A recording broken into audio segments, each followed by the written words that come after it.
एक साल बाद न्यूज़पेपर में छपे अनुपमा के इंटरव्यू और तस्वीर को देखकर उड़ जाएंगे सभी के होश और यहीं पर आएगा सीरियल अनुपमा में जबरदस्त ट्रैक। जी हाँ दोस्तों, अब शो के अपकमिंग ट्रैक में आप देखेंगे कि जहां अनुपमा सच्चाई का साथ नहीं छोड़ती है और वो कोई झूठी स्टेटमेंट नहीं देती है, तो वहीं अनुपमा गौतम की शर्त को मानने से साफ साफ इनकार कर देती है और जिसके चलते पुलिस वाले केंजल को अरेस्ट कर लेते हैं। जहाँ अनुपमा के परिवार वालों के साथ साथ राही के परिवार वाले भी अनुपमा के दुश्मन बन जाएंगे राघव को इंसाफ दिलवाने के चक्कर में।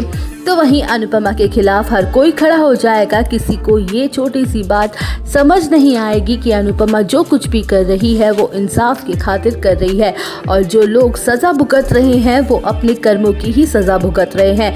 केंजल ने जानबूझ के चोरी की और उसे उसकी गलती की ही सजा मिलनी चाहिए थी। जहां अनुपमा के स्टेटमेंट से पूरा परिवार उसका दुश्मन बन जाता है। बेचारी अनुपमा कहीं की नहीं रहती और उसका पूरा परिवार उससे नफरत करने लगता है। तो वहीं अनुपमा परेशान हो जाएगी और सब कुछ छोड़ छाड़ कर चली जाती है। जहां घर वाले उसे ढूंढते ही रह जाएंगे और उसकी मिसिंग होने की रिपोर्ट भी पुलिस स्टेशन में लिखवा देंगे। तो वहीं अनुपमा का कुछ भी नहीं पता चलेगा और ना ही किसी को उसकी बॉडी तक मिलेगी। वेल, शो के अपकमिंग ट्रैक में आप देखेंगे कि जहां प्रेम का गुस्सा सभी घर वालों पर फूट पड़ता है और वो कहता है कि आप लोगों की वजह से अनुमा घर छोड़ के चली गई, उनकी कोई गलती नहीं थी, जिसने गलती की है उसे उसकी किए की सजा तो जरूर मिलनी चाहिए थी।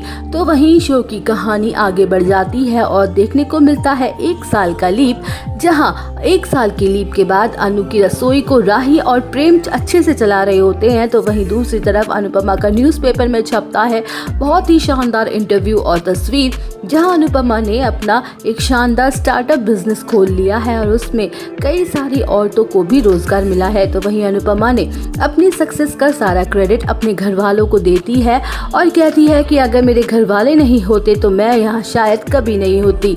मेरे घर वालों ने मुझ पर जो इल्जाम लगाए, मुझे गलत साबित किया, उससे की ही बदौलत है जो मैंने आज ये मुकाम हासिल किया है और उन बेसहारा लोगों का सहारा बन पाई हूँ। जहाँ प्रेम जो कि हर जगह अनुपमा को ढूंढ रहा होता है, जब वो 1 साल बाद न्यूज़पेपर में छपे अनुपमा के इंटरव्यू को देखकर इमोशनल हो जाता है। तो वहीं प्रेम भागते हुए राही के पास जाता है और उसे उसकी मां की तस्वीर दिखाता है, जहां राही शॉक रह जाती है और उसकी आंखों में आंसू आ जाते हैं, लेकिन फिर वो अपने आंसू को छुपा लेती है और कहती है कि मुझे इनके बारे में कोई बात नहीं करनी। तो वहीं अनुपमा के पैसे और उसकी कामयाबी को देखकर शाह फैमिली फिर से अनुपमा के पास जाने का प्लान बनाती है कि तभी प्रेम कहता है कि तुम लोग कितने ज्यादा घटिया और मतलबी इंसान हो। तो वहीं दोस्तों, और अपडेट जानने के लिए बने रहिए हमारे साथ।